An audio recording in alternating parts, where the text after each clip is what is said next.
What is going on, YouTube? And welcome back to my channel, JoJo Speaks. Thank you all so much for joining me for this being my review for RuPaul's Drag Race, Season 18, Episode 10. So we've got another design challenge. Design challenges have never been my favorite episodes because a lot of times the majority of the episode is filler. To be honest, the majority of the episode didn't even seem like they were actually designing. Seemed like they were kind of, playing around, which is okay, but in any ways. So RuPaul at the beginning of the episode tells the ladies that it's time for the reading challenge, which is one of my favorite challenges of RuPaul's Drag Race. Of course, I love me a reading challenge. Mikey Meeks ended up winning the reading challenge. I felt as though Darlene did quite well. I also felt as though Jane Don't did quite well. Also, Mimi Coco did really good. So that was a decent reading challenge. So congratulations to Mikey Meeks for winning the reading challenge. So the challenge for this maxi challenge, rather, the maxi challenge for this week is that the ladies have to use fabrics that were brought in to the show by the queens that have already been eliminated. They have to use that material to make a party look. So the main thing that happened this episode that the producers were really focusing on was the fact that Jane Don't, who had Sierra Mist luggage, or rather package, she had the majority of her material to work with scraps. And so, of course, a lot of times the narrative is that, well, it looks like this person's not going to be able to do too well this week, but Jane Don't ended up doing very well. Also, Darlene Mitchell, she had Athena's luggage, and Athena only put zebra print and black fabric, and I think a little bit of white fabric as well in there. I've never seen, well, at least on this season of RuPaul's Drag Race, Athena has never hit the runway in zebra print. Y'all can correct me if I'm wrong down in the comments, but I have not seen zebra print from Athena at all. But Juicy Love Dion did tell RuPaul during the walkthrough that the reason why she didn't choose Athena's luggage is because she thought that Athena might try to sabotage. And I think that's what Sierra Mist was doing, which was Jane Don't inherited. And so yeah, it was pretty obvious that the girls knew that they weren't going to use their own material, so they were probably trying to sabotage someone else, which I think is a very smart thing to do, extremely smart thing to do. During this walkthrough, also, RuPaul tries to help Discord Adams a little bit with his walk. T- I'm so flabbergasted by Discord Adams' walk because, especially this week, I was paying attention to the walk of each and every queen, and they all have a drag team type of walk, with the exception of Discord Adams. So clearly Discord Adams doesn't walk like that on a regular basis, but I think this is what Discord Adam thinks is a runway walk. Anyways, I, I will admit that Discord Adams' walk has made improvements. She has made improvements on her walk, and I commend Discord Adams on that, but it's still bad. It's still bad. But anyways, let's get on to the runway. Our special guest judge this week is the icon, the supermodel Iman, and I was so excited that she was going to be a judge for this week. So first up, we have Darlene Mitchell. Darlene Mitchell has this 80s type of zebra print on the top and zebra print on the bottom, has black to break it up a little bit. I love Darlene's look. I love Darlene's look. Now, I will have to admit that in the beginning, I didn't really see it for Darlene.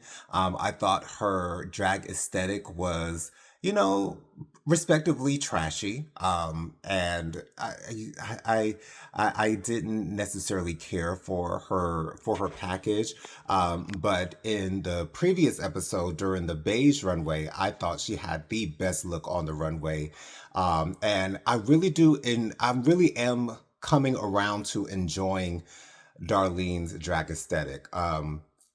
Although it may not be the most polished per se, like you would see on Jane Don't or Athena, But I do enjoy Darlene's aesthetic now. I'm really coming around to enjoy her.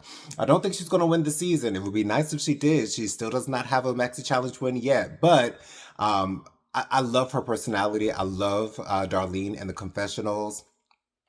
Love it for Darlene. The only thing I really didn't like about the look was the mullet hairdo, but I've never been a fan of mullets in general. So that's just my opinion. But anyways, next on the list we have Discord Adams. Discord Adams has what seems like scraps of leather or some other type of material that are being held by safety pins.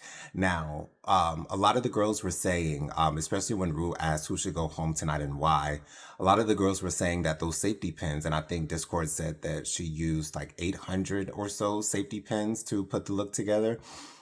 A lot of the girls were saying that those safety pins were not in the suitcase that she got. Uh, so yeah, I in the previous season, um, in season 17, Hormona Lisa had a similar issue during a design challenge where she was adding some applique, some sparkle to her dress that she brought from home.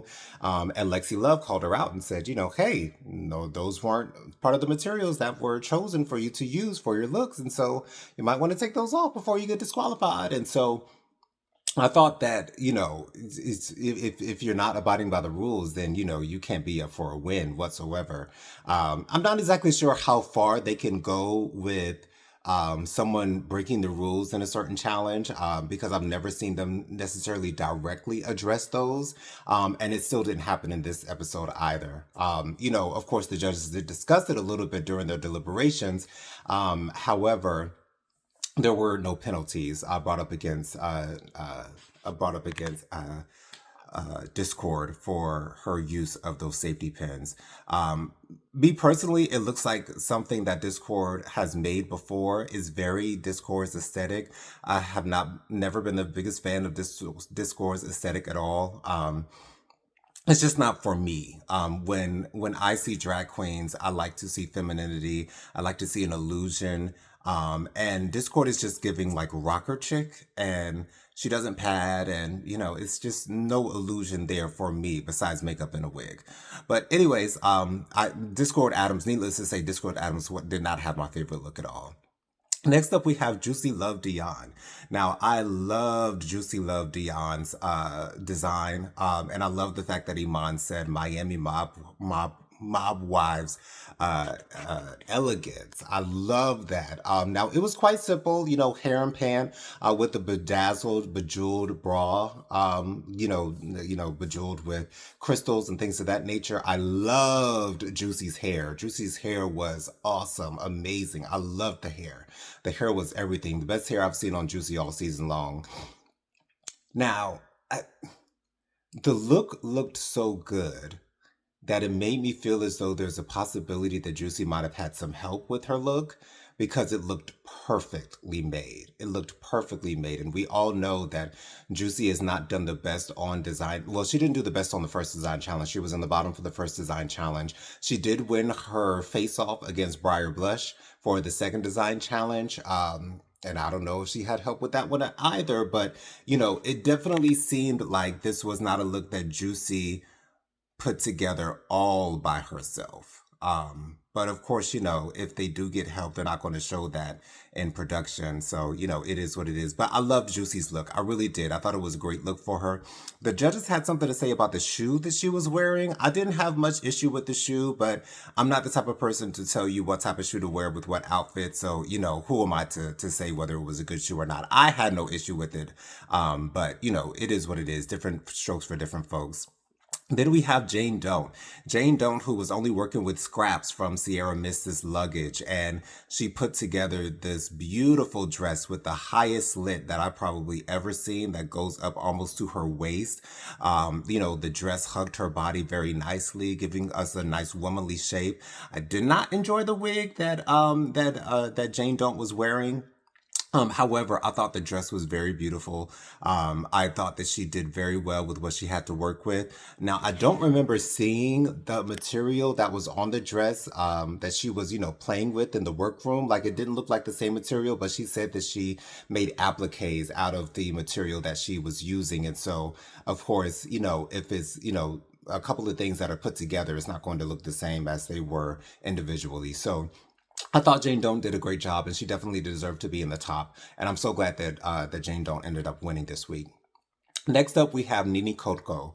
Nini Coco's fabric. The print of Nini Coco's fabric was so ugly to me. Like, not ugly, but it just was not a nice print at all. Like, I didn't enjoy it. I didn't get it. It was kind of ugly to me. But I thought Nini Coco did a great job with working with that and using the orange sparkle to kind of break it up a little bit with the orange sparkle on the boots and the orange sparkle in her midsection. And so I thought for the material that Nini Coco had to work with, I thought she did a great job. I love the ponytail. I love me a ponytail, y'all. Y'all already know that about me. I thought Nini Coco did awesome.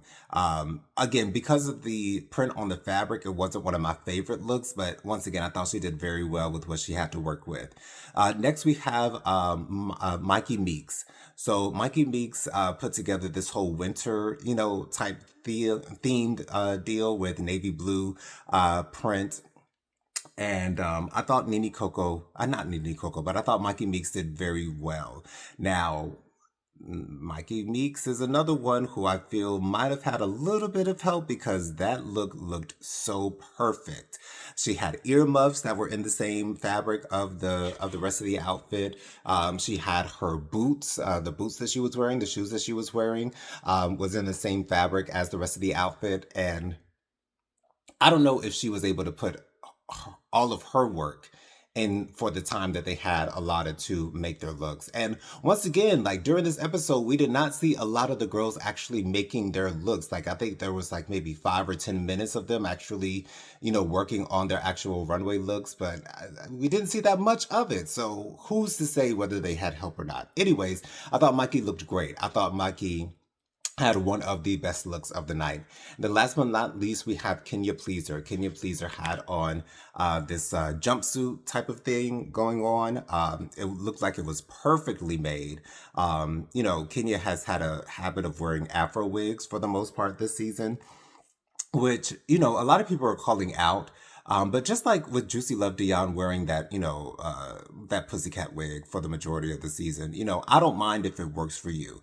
And that pussycat wig clearly works for Juicy Love Dion. I think the Afro wigs do look great on Kenya Pleaser. Kenya Pleaser is another one where I'm not so sure that she did not have any help on her outfit because her outfit looked perfectly made. Had a zipper going up the back.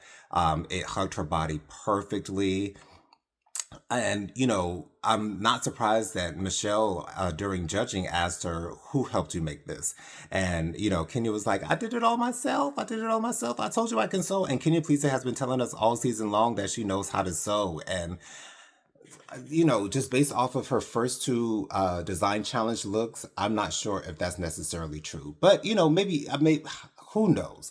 Who knows? But I did like what Kenya Pleaser was wearing. Did I feel as though she deserved to be in the top two? Absolutely not. I thought it should have been Darlene, Mikey, or Nini Coco in the top with her. But, it is what it is. So the top two are Jane Doan and Kenya Pleaser. Jane Doan ends up winning the lip sync. Jane Doan has her third win of the season. So tell me guys what you think. Who did you guys think had the best look? Do you think that Discard deserved to be disqualified, however that would go for using safety pins? Do you enjoy the fact that the ladies called that out? Of course, RuPaul asked the ladies, who do you think deserves to go home and why? Everyone basically said Discord Adams, except for Discord Adams, who picked Darlene Mitchell, which I'm not surprised about whatsoever. Whatsoever. The girls have clearly not been able to bond or connect with Discord Adams. Discord Adams is sort of like a fish out of water. I think Discord Adams just has a different thing going on. It's kind of difficult to connect with someone you have like nothing in common with. And, it's clear that these girls don't see don't see Discord as competition, and I understand that I get it. So yeah, that's all my thoughts on this episode. Make sure you guys subscribe to my channel. Press that big white subscribe button. It is free and easy to do. Takes less than a second to mash that thing. So go ahead and mash it for a brother. Be sure to leave a thumbs up for this video. Let me know you're enjoying the content I'm putting out on my channel. Be sure to leave a comment. Let me know who had your favorite looks, who had your least favorite looks. Did you think that Jane Don't actually beat Kenya in the lip sync? I thought Kenya did a pretty good job on the lip sync. It seemed like she knew the majority of the words, but Jane Don't was performing that Patti LaBelle song, performing it, and Kenya was just kind of doing what Kenya typically does during a lip sync. So it is what it is. So yeah, tell me guys what you guys think in the comments. Be sure to press the notification bell so you're notified every time I post a new video. Last but not least, be sure to share JoJo Speaks with all your family, friends, and loved ones. Let everybody know JoJo Speaks is out here in these YouTube streets. Join me every Thursday night at 8 p.m. for my live Hot Topics and Social Commentary show. I go live every Thursday night at 8 p.m. with Prophetic Fire Reiki, my sister, as well as our friend Bianca Edwards. We always have a great time talking about the latest happenings and goings on in the world. So join us every Thursday night at 8 p.m. for live Hot Topics and Social Commentary. Once again, thanks so much for clicking on the video. I'll see you guys in the next one. Peace out.